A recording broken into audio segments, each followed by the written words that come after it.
Right, it's the 1st of January 2017. This is my second problem for the session today, and it is it's David Weegenaar here, by the way. I'm sure my name's up there at the moment. So here we've got white to play, and this game took place between Silic and Rock Hillen or whatever. I don't know what, like these chess players, no wonder they're chess players, they're hiding from everyone who's hassling them about their name. I can't understand it. But anyway, this is played in Odessa 1929. So this is about line closure. We have often emphasised the importance of opening lines for our pieces. In this section, we look at the opposite effect of closing the lines of enemy pieces by interposing one of our pieces at a judicial moment. As we saw with the move Bishop C8, it's another example, blocking the line of the rook on B8, such line closures can often produce surprising sacrifices, as we shall see, and form an effective part of defence and counter-attack. Witness the following position, which you've already seen the following position. Now white is to move. Now white played rook, check, winning the queen, sort of thing.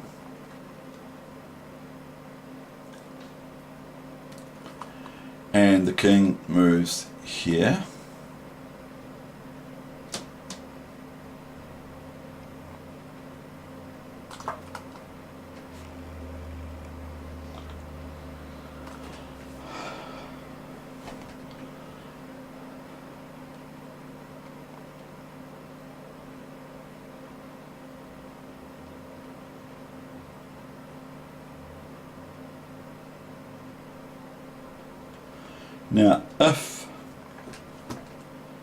Now rook c8, taking the queen. Black has bishop f3,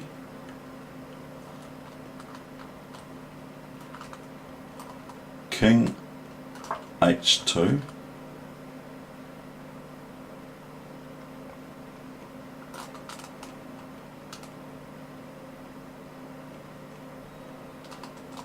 and probably this move here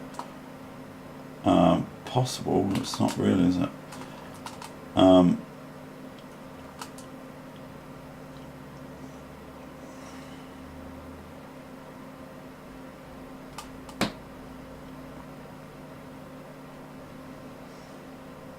not actually sure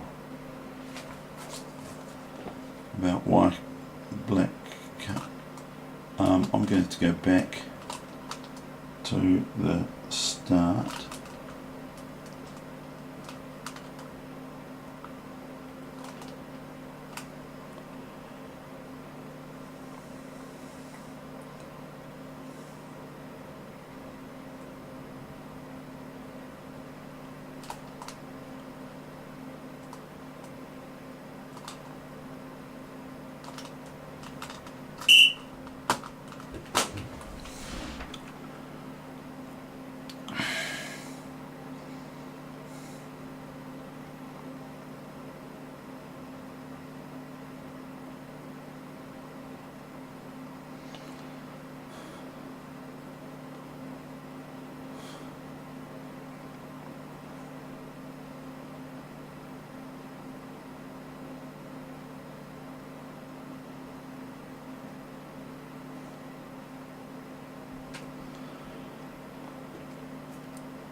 I mean, black can just take the rook, but I don't think that's what the story is.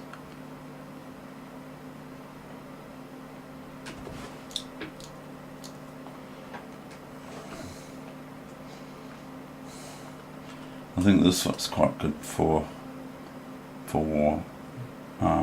black, but it's not really, because then the queen can come check here, and it's difficult, to say the least.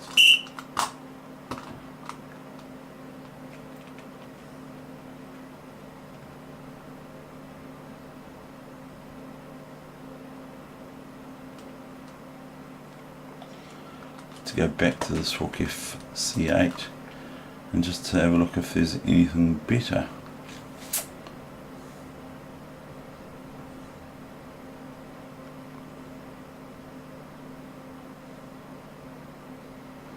It looks like the only move. Bishop f3, king here. Black can almost play this, but not really. This rook here, but not really. Can play rook here, and that looks like it's good, but I don't believe it's final. Anyway, I'm going to just show you what the book gives is king h7, and white played bishop e4 check.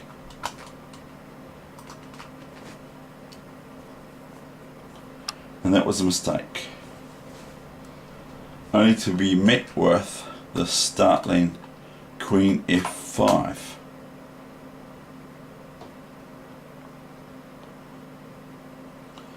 Now only the rook can take here, but that allows rook h4 checkmate.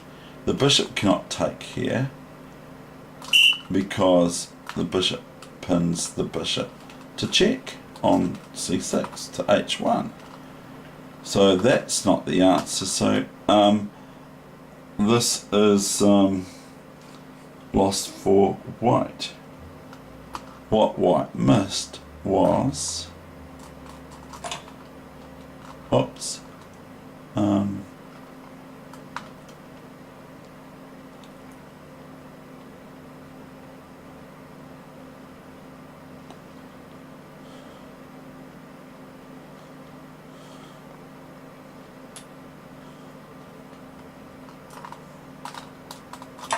that's what would happen.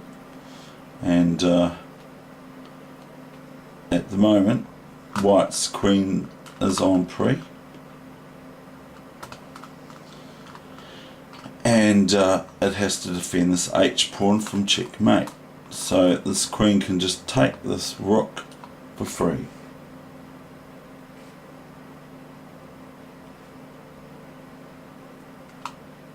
And then the queen has to move, and then the bishop can be taken with the pawn if black so desires, and just be a clear rook up. So because the queen's attacked at the moment, we have got this move back here, haven't we?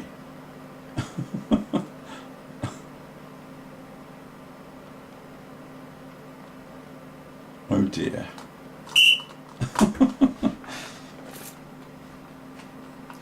That's interesting, isn't it? Anyway, bishop here, and black could play this.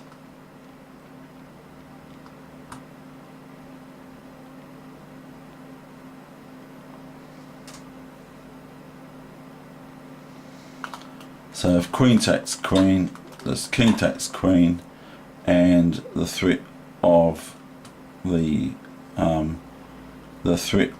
h4 is very hard to meet. Although white can, I'm saying this may be out of turn, fight for a wee bit. But the problem being is if white goes, first of all, if white goes here check, it's met with just king up to e7, attacking the rook and threatening rook h4 checkmate. So the only thing I can see for white here is bishop here, but it's very bad for white because a rook check, and if bishop here is checkmate with rook h3 here, rook here, and then again if, hold on, it's going back there, I'm not going there, sorry computer. If rook check here, then this is met with this, whereas if it was met with this, it lets white out.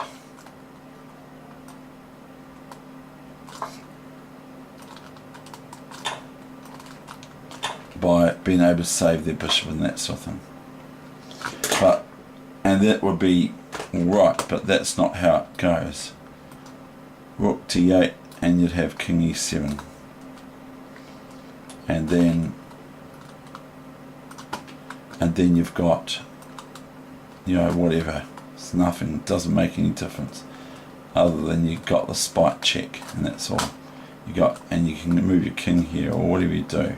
So you can just go here, rook takes, king here, rook here, king here, you know, that sort of thing here, and just build up on this, whatever you do. But I mean, that's a clear win for black. So, yeah, that went wrong a wee bit, that analysis. But what the analysis actually gives is rook f8, king h7, what white missed was queen check. Okay,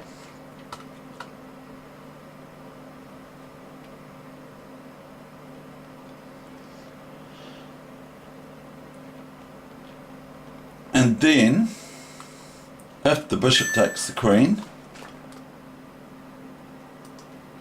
it's bishop takes check, you see.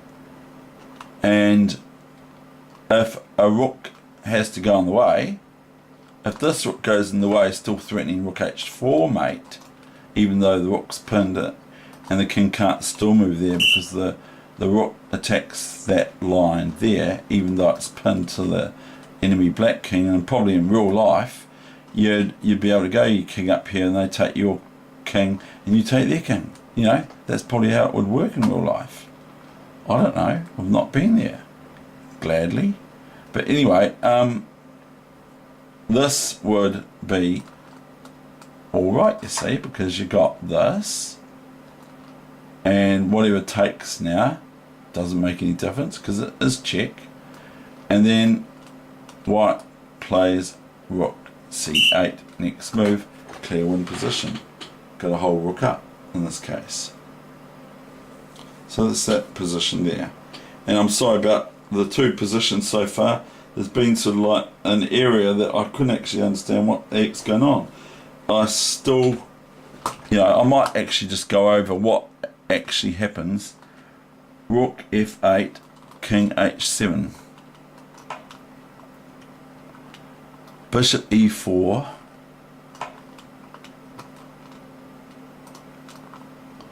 is check,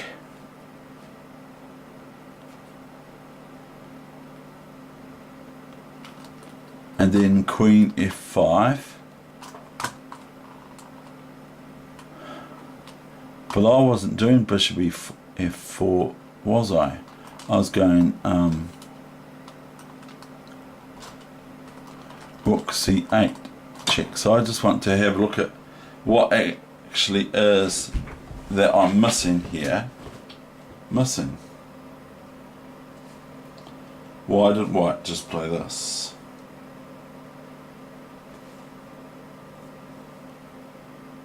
Well, we have to take this first. I'm very sure of it. But after that, I'm confused about it.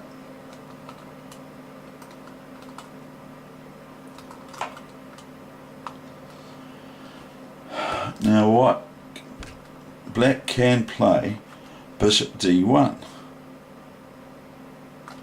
because if rook here to threaten queen mate, rook h4 checkmate, white can even take the thing, can even take it, and or can they? I don't know. I don't think they. No, they can't take it. They can take the rook. Then it's going to be an equal position. So I'm wondering what's so special here. Now the rook's on d1, rook f8, king h7.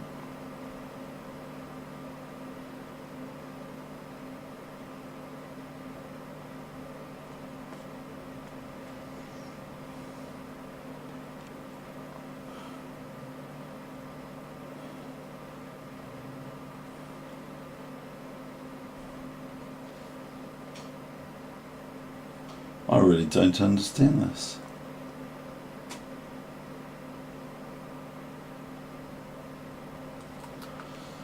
I mean, the only thing I can see is just taking this thing, but then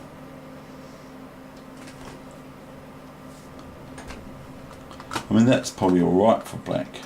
Black's probably okay here. And this is about how white could have won, but they missed it. So I'll show you the main line again. Rook f8, king here. There's two main lines. There's this one, and then there's queen f5, and the rook, the bishop is in the way of the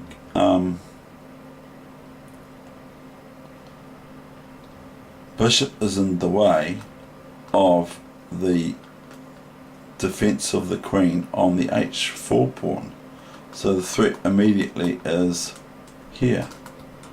Now the other thing I just saw was not after bishop c6. I played before queen f8, which was still quite good, but I missed the move here. There, I missed that move in my analysis just before. So there you go. That's that example. Thank you.